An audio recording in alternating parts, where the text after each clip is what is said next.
അസ്സലാമലൈക്കും. പച്ചസ് കിച്ചണിലേക്ക് എല്ലാ കൂട്ടുകാർക്കും സ്വാഗതം. എന്തുണ്ട് വിശേഷം? എല്ലാവർക്കും സുഖമല്ലേ? നമുക്ക് ഇന്നൊരു അടിപൊളി റെസിപ്പിയുണ്ട്. തൈര് വടയാണ് ഇന്ന് നമ്മൾ റെഡിയാക്കി എടുക്കുന്നത്. നമുക്ക് പാർട്ടികളിൽ സ്റ്റാർട്ടറായിട്ട് ഉപയോഗിക്കാൻ പറ്റുന്ന അടിപൊളി റെസിപ്പിയാണ്. നമുക്കിനി ഇതെങ്ങനെ തയ്യാറാക്കുന്നത് നോക്കാം. അതിന് മുമ്പായിട്ട് എൻ്റെ ചാനൽ ആദ്യമായി കാണുന്നവരാണെങ്കിൽ ഒന്ന് സബ്സ്ക്രൈബ് ചെയ്യണേ. തൊട്ടടുത്തുള്ള ബെല്ലൈക്കൺ ഒന്ന് പ്രസ് ചെയ്യുക. അപ്പോൾ ഓൾ ബട്ടൺ വരും, അതും ഒന്ന് ക്ലിക്ക് ചെയ്യുക. എങ്കിൽ മാത്രമേ ഞാനിടുന്ന വീഡിയോസിൻ്റെ നോട്ടിഫിക്കേഷൻ നിങ്ങൾക്ക് ലഭിക്കുകയുള്ളൂ. ഇനി ഇതെങ്ങനെ തയ്യാറാക്കുന്നത് നോക്കാം. ഒറ്റക്കട്ടി വട റെഡിയാക്കി എടുക്കാനായിട്ട് ഒരു പാത്രത്തിലേക്ക് കടലമാവ് എടുത്തിട്ടുണ്ട്. 1 കപ്പാണ് എടുത്തിട്ടുള്ളത്. ഇനി ഇതിലേക്ക് 1 ടീസ്പൂൺ അളവിൽ ഇഞ്ചി വെളുത്തുള്ളി പേസ്റ്റാണ് ചേർത്ത് കൊടുക്കേണ്ടത്. പേസ്റ്റ് തന്നെ ചേർത്ത് കൊടുക്കണേ. ഇനി ഇതിലേക്ക് പാകത്തിനുള്ള ഉപ്പ് ചേർത്ത് കൊടുക്കാം. ഇനി ഇതിലേക്ക് ആവശ്യമായിട്ടുള്ളത് വെള്ളമാണ്. വെള്ളം ഒഴിച്ച് ഇത് നല്ലതുപോലെ കലക്കിയെടുക്കണേ. ഒട്ടും കട്ടയില്ലാതെ വേണം കലക്കിയെടുക്കാനായിട്ട്. കലക്കിയതിന് ശേഷം ബാക്കിയുള്ള ചേരുവകളൊക്കെ ചേർക്കാം. നല്ലതുപോലെ കലക്കിയെടുത്തിട്ടുണ്ട്. ഇനി ഇതിലേക്ക് ആവശ്യമായിട്ടുള്ളത് 1/4 ടീസ്പൂൺ അളവിൽ മിൻറ്റ് പൗഡറാണ്. ഇത് ചേർക്കുമ്പോൾ പ്രത്യേക ഒരു ഫ്ലേവർ ആയിരിക്കും ഈ വടക്കുണ്ടാവുക. അപ്പോൾ ഇത് ചേർത്ത് നല്ലതുപോലെ ഒന്ന് ഇളക്കി യോജിപ്പിച്ച് കൊടുക്കുക. നിങ്ങളുടെ കയ്യിലുണ്ടെങ്കിൽ ചേർത്ത് കൊടുത്താൽ മതി കേട്ടോ, ഇല്ലെങ്കിൽ സ്കിപ്പ് ചെയ്താൽ മതി. ഇത് നല്ലതുപോലെ ഒന്ന് കലക്കിയെടുക്കാം. ഇനി ഇതിലേക്ക് 1/4 ടീസ്പൂൺ അളവിൽ മഞ്ഞൾപ്പൊടി, 1/2 ടീസ്പൂൺ അളവിൽ മുളക് പൊടി. കൂടി പോകരുത് മുളക് പൊടി ചേർത്ത് കൊടുക്കുന്ന സമയത്ത്. ഞാൻ 1/4 ടീസ്പൂൺ വീതം 2 പ്രാവശ്യം ഇട്ടിട്ടുണ്ട്. 1/2 ടീസ്പൂണാണ് മൊത്തത്തിൽ ചേർത്ത് കൊടുത്തിട്ടുള്ളത്. ഇനി 1/4 ടീസ്പൂൺ അളവിൽ ബേക്കിംഗ് സോഡയും ചേർത്ത് നല്ലതുപോലെ ഒന്നും കൂടെ ഇളക്കി യോജിപ്പിച്ച് കൊടുക്കണേ. അതുപോലെ ഇതിലേക്ക് 1/4 ടീസ്പൂൺ അളവിൽ ഗരം മസാല കൂടെ ചേർത്ത് കൊടുക്കുന്നുണ്ട്. നല്ലതുപോലെ ഇത് കലക്കിയെടുക്കുക. ഇത് നല്ലതുപോലെ ഒന്ന് ജോയിൻ ആക്കിയിട്ടുണ്ട്. അപ്പോൾ നല്ലതുപോലെ ഇളക്കി യോജിപ്പിച്ച് കൊടുക്കണേ. കണ്ടോ, ഇതുപോലെയാണ്. പാകത്തിന് റെഡി ആയിട്ടുണ്ട്. ഈ സമയം കൊണ്ട് ഞാനൊരു പാൻ അടുപ്പിൽ വെച്ച് അതിൽ ഓയിൽ ഒഴിച്ച് കൊടുത്തിട്ടുണ്ട്. നല്ലതുപോലെ ചൂടാവണേ ഓയിൽ. ഇനി ഇതിലേക്ക് ഓരോ സ്പൂണായിട്ട് ഒഴിച്ച് കൊടുക്കാം. കുഞ്ഞു വേണം ഒഴിച്ച് കൊടുക്കാനായിട്ട്. വലിപ്പം മാറ്റം വരുത്തണമെങ്കിൽ നിങ്ങളുടെ ഇഷ്ടത്തിനനുസരിച്ച് മാറ്റം വരുത്താം. ഞാനിതിപ്പോൾ ചിലതൊക്കെ നല്ല ചെറുതും ചിലതൊക്കെ നല്ല വലിപ്പത്തിൽ തന്നെ ഒഴിച്ചിട്ടുള്ളത്. 2 ടൈപ്പിലാണ് ഞാൻ ഒഴിച്ചെടുത്തിട്ടുള്ളത്. ഇതുപോലത്തെ ഒരു തവിയിൽ നിറയെ എടുത്ത് ഒഴിച്ച് കൊടുക്കുക. അല്ലെങ്കിൽ ഈ തവിയിൽ തന്നെ 2 തവണയായിട്ട് ഒഴിച്ചിട്ട് അങ്ങനെയും റെഡിയാക്കി എടുക്കുക. മീഡിയം ഫ്ലെയിമിലിട്ടിട്ട് വേണം ഫ്രൈ ചെയ്തെടുക്കാനായിട്ട്. ഇത് നല്ലതുപോലെ പൊങ്ങി വരും. നമ്മൾ ബേക്കിംഗ് സോഡ ചേർത്തിട്ടുണ്ടല്ലോ, അപ്പോൾ നല്ലതുപോലെ പൊങ്ങി വരും.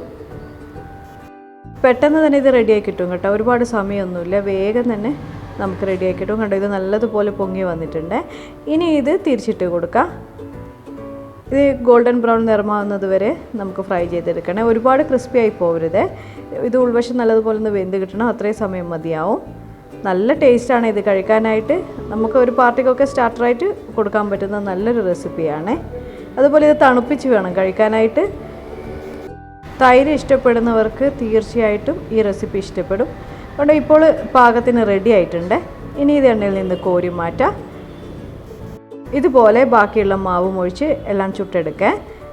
ഈ വട നമുക്ക് ചുട്ടതിന് ശേഷം നേരെ വെള്ളത്തിലിട്ട് പിഴിഞ്ഞെടുത്തും റെഡിയാക്കിയെടുക്കാം, അല്ലാതെയും റെഡിയാക്കിയെടുക്കാം. ഞാനിപ്പോൾ പിഴിഞ്ഞെടുക്കാതെ ഡയറക്റ്റാണ് ചേർത്ത് കൊടുക്കുന്നത് തൈരിലേക്ക്.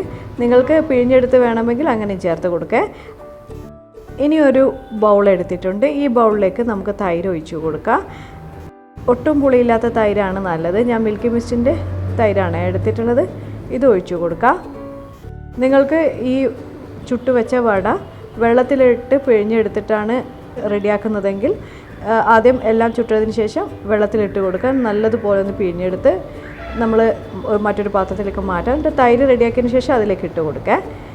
ഇനി ഈ തൈരിലോട്ടേക്ക് അല്പം വെള്ളം ഒഴിച്ച് ഒട്ടും കട്ടയില്ലാതെ നല്ലതുപോലെ ഇളക്കി യോജിപ്പിച്ച് കൊടുക്കുക.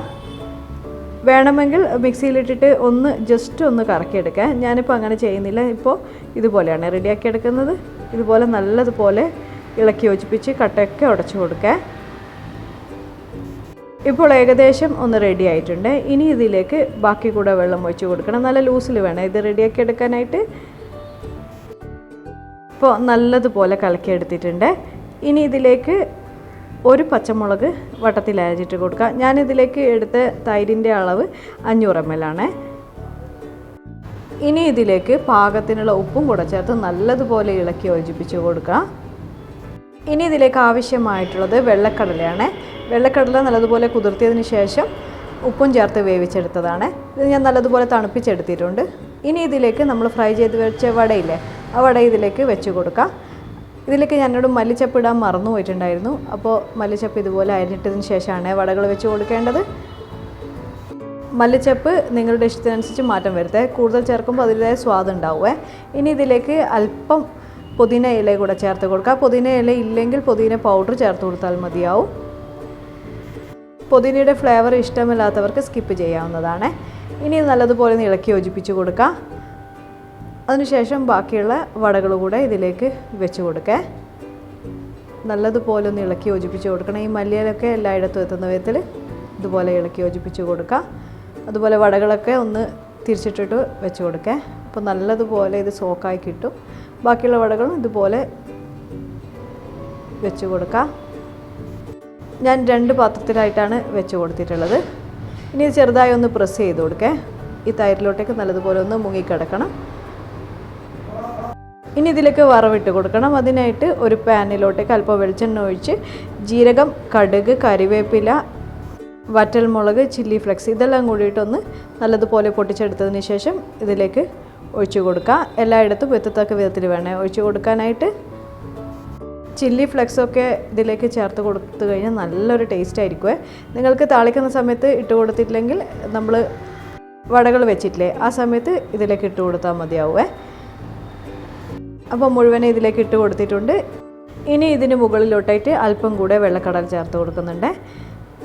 നേരത്തെ വെള്ളക്കടല എടുത്ത സമയത്ത് ഞാൻ കുറച്ച് മാറ്റി വെച്ചിട്ടുണ്ടായിരുന്നു ഗാർണിഷിങ്ങിന് വേണ്ടിയിട്ട്.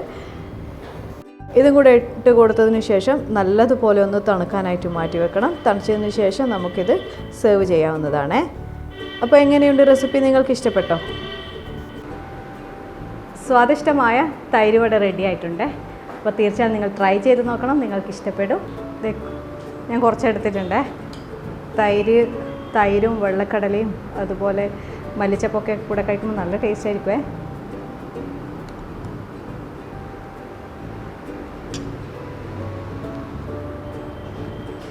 മിൻറ്റ് ലീഫിൻ്റെ ഫ്ലേവറും കൂടെ ആവുന്നതുകൊണ്ട് പ്രത്യേക ഒരു ടേസ്റ്റാണ് ഈ റെസിപ്പിക്ക്. അപ്പോൾ തീർച്ചയായും നിങ്ങൾ ട്രൈ ചെയ്ത് നോക്കുക. ഇഷ്ടപ്പെട്ടെങ്കിൽ കൂട്ടുകാർക്ക് ഷെയർ ചെയ്ത് കൊടുക്കാനും മറന്നു പോകരുത്.